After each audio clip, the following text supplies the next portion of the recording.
So I just got off a call with one of my new coaches. I try to get a getting started right call set with any coach that joins my team. That way I can, help getting them pointed in the right direction. Find out what their story is, what their why is, what their goals are, what they want to do with coaching, and it just helps everybody get started on the right foot, because the last thing I want to do is send you out there and not know what you want and not know what fears you have or apprehensions you have. So the biggest thing for me is, once I found out a little more about this coach and what she wanted, she wants to pursue this as a business. In the beginning, she was really skeptical, because in the beginning it was very hard to get her to try Shakeology. I found out why today, and so that's why this call was great. And then essentially, she came to Fit Club for the first time in the summer of 2013, shortly after we started it here in Brenham. Well, she didn't contact me again until around the end of 2014, once she had her daughter, and she was wanting to get back into some sort of exercise routine, and at that point, the gym was out of the equation. I tried to get her to try Shakeology. She wasn't sure about it. I got her to try it. She was still breastfeeding her daughter, so she didn't get to try it and drink it as consistently as is recommended to see the benefits. So she just recently, once we started talking, started drinking it every day, and now she is an absolute advocate of Shakeology, because she's been drinking it every day and she sees the benefit of it, and she sees the difference in how she feels. So we were talking about how to develop her story. So like I told her, the biggest thing as a coach is that you are, people are this big context behind that salesman is a bad thing. Like Aaron Conlon said last night, somebody gave the word salesman a dirty word, made it a dirty word, and it's not. Like I said on the call last night, people tune in to the Super Bowl every year to watch the commercials alone. I did for years. I didn't like football, and I watched it. That's sales. There was, I've been saying recently, telling everybody who did my elite headshots and photos for me, because I was really impressed. And that was Tanya Tarvin, one of my coaches who lives here in Brenham now. And so I'm selling her. I've had people where I basically tell them what shoes I'm wearing in a picture, and everybody goes out and buys them. I'm selling those shoes. I don't work for Nike, but word of mouth is big. So what we do as a coach is the same thing. I don't know why all of a sudden people get a deer in the headlights look when we do this as a coach, because you do that every day. I said the other day, oh, I got my nails done. I love this color. And several people in College Station, even one of my coaches on my team, was like, where's this at? I want to go because I live in College Station. So this is all we do as coaches, is we share what we're doing. And I tell people to take the pressure off of yourself. And this is what I told the coach, is that, when people are asking you questions, you simply just picture yourself sitting across the booth at a restaurant with your best friend that you hadn't seen for a while, just telling her what you're doing. Not everybody is going to accept what you do. Not everybody's going to want to jump on what you do. I have people now, almost 3 years after being a coach, who are coming around. And that's what I told her. Look, you came to Fit Club for the first time in 2013. I didn't hear from you about Shakeology and what we're doing until, over a year and a half later. So, knowing the timeline and knowing that not everybody's ready, and when you hear no, it's not always no for good. There's some people who will, just in their head say that they'll never buy something just because. But overall, it's not right now. It's either that they don't believe in themselves at the time, they don't have the commitment, their health hasn't declined that bad, or the way they feel isn't that bad to wake them up. Their clothes aren't that tight yet, or their mindset is not ready, or there's something going on. But it's not a no forever. And like I told her, the best thing to do is essentially share your story. Share why you like Shakeology now, what you have. And I said, you don't have to know everything out there, because this is an ever-changing business. From when I started in February of 2012 to now, is just crazy how much it's changed. So you can't know everything. All you do is lead with your heart and share your story to people who are interested. You share on social media as much as you can without clogging up people's news feed with, nothing but sales. And, like I told her, is that make sure that you're posting pictures about funny things that happen during the day, things about your child, things about work, things about that you see on the news, just everyday things, and that your page is active, and in the midst of it, you share pictures of you working out. You share your story of what led you to Beachbody, why you picked Shakeology, what your life was like before Beachbody, what your hesitations were, things about yourself, so people get to know you, because this is a business that's based on relationships. People have to trust us. The health and the mental and emotional anguish that comes along with handicaps that we have physically or mentally that hold us back, or the way we feel about our body are big. And these are things that they're not going to just go to anybody and tell them to. You want to build this relationship with these people. So you have to share stuff about yourself. And like I told her, you want to build your page.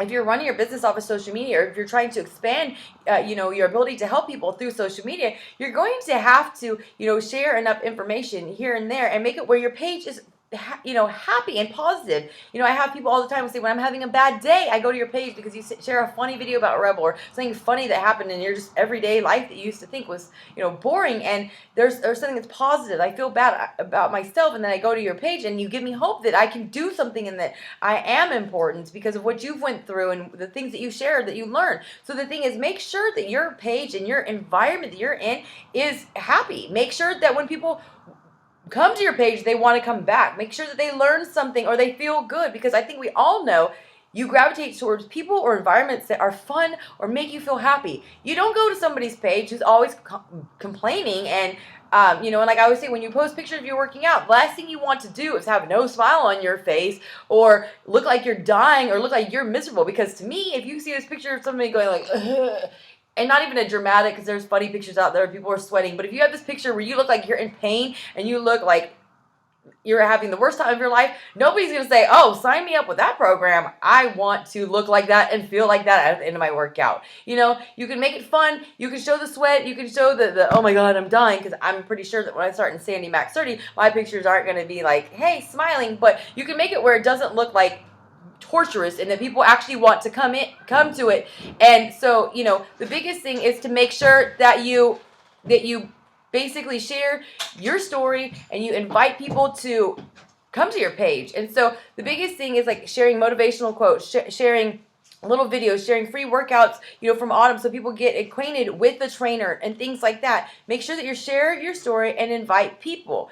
The biggest tip that I have to everybody is to make sure that you make it where you create value to somebody's life. And this is things that happens over time and with practice. So like I told her, just start sharing from your page, sharing what you do. And then the biggest thing is that getting experience and not trying to learn everything all at once, but learning as you go. Get in and jump in and get your feet wet. The biggest thing is hearing no and getting comfortable with it, because not everybody's going to say yes, like I said, but this helps you because, like I told her, what happens when you get in a fight with your spouse or somebody, and then at the end of the conversation, you're like, oh God, I knew I was right, but I hadn't thought about what to say. So the thing is, we all know why everybody needs Shakeology. Everybody doesn't know that yet. It is our job to teach them that.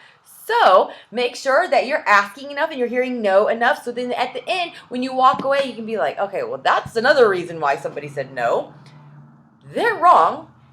Let me think of what I'm going to say next time I hear it. So that is why we do this, is that we learn. Nothing you ever did was great. Remember the first day you started PiYo or whatever program you're doing? Sloppy mess. Towards the end, if you did it consistently, you got better. You got more comfortable around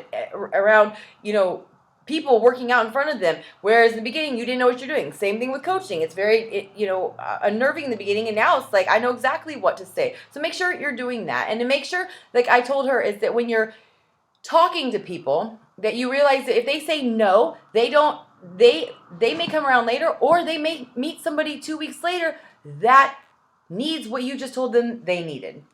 I have some friends that, worked at Eli Young Band, and they had a roommate in Austin, and they were telling a friend, the roommate who was, trying to lose weight, they're like, you need to contact Mindy and hook up with her and she'll help you. Well, we became friends on Facebook. We talked, we built a relationship, so we got to know each other. Then he signed up. I don't even know how, a lot longer, after the fact.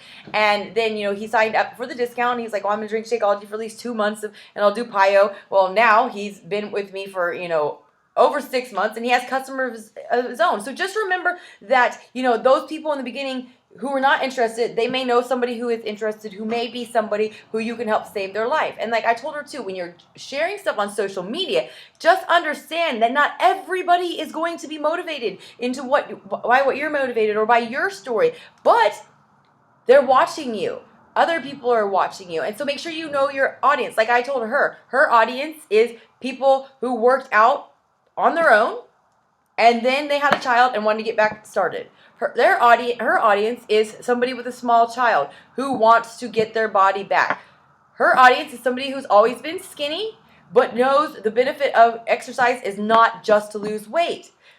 Her audience is somebody who commutes every day to work and may possibly skip breakfast. Her audience is somebody who commutes to work and has a small child.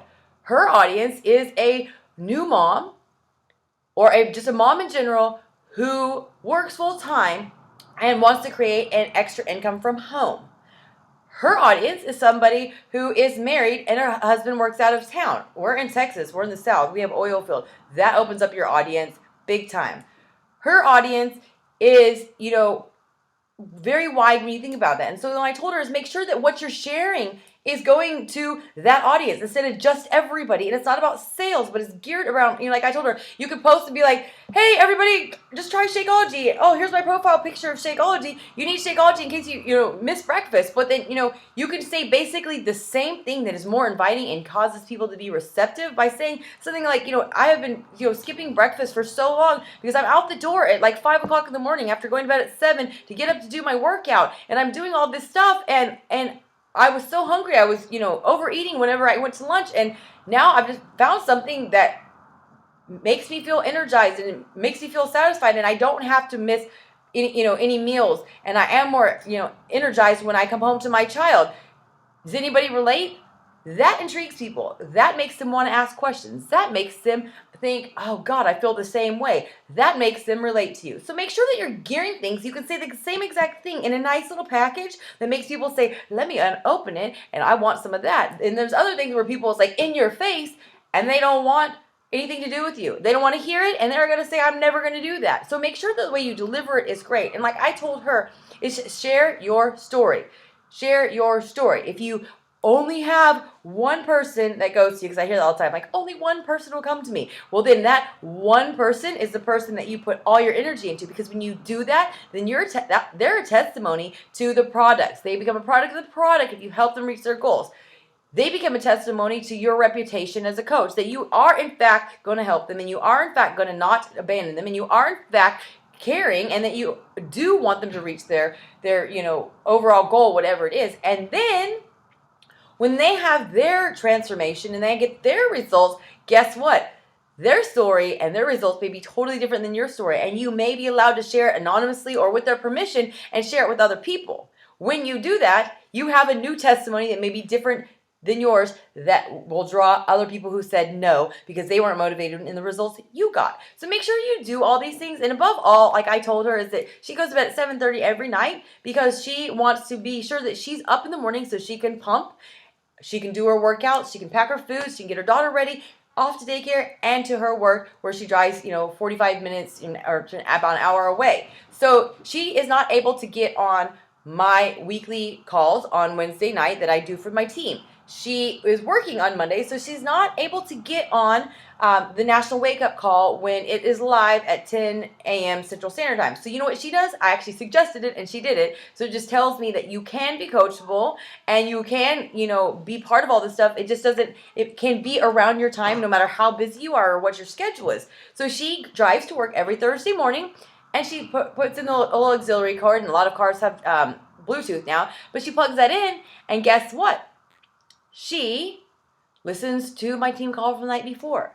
Then when she goes home on the way from work on Monday, she listens to the National Wake Up Call via the podcast. So she's getting all the training. She's learning as she goes, and she's being the CEO of her own business. And she is, wanting this, and she believes it. So I just thought I'd share these tips, and hopefully this will help people. If you want this business to work, if you want to help people, you have to learn there are some systems. It doesn't just happen overnight, and it happens over time when you practice, when you get better, when you become more comfortable with it, when you become more experienced. So make sure that you're doing all these things.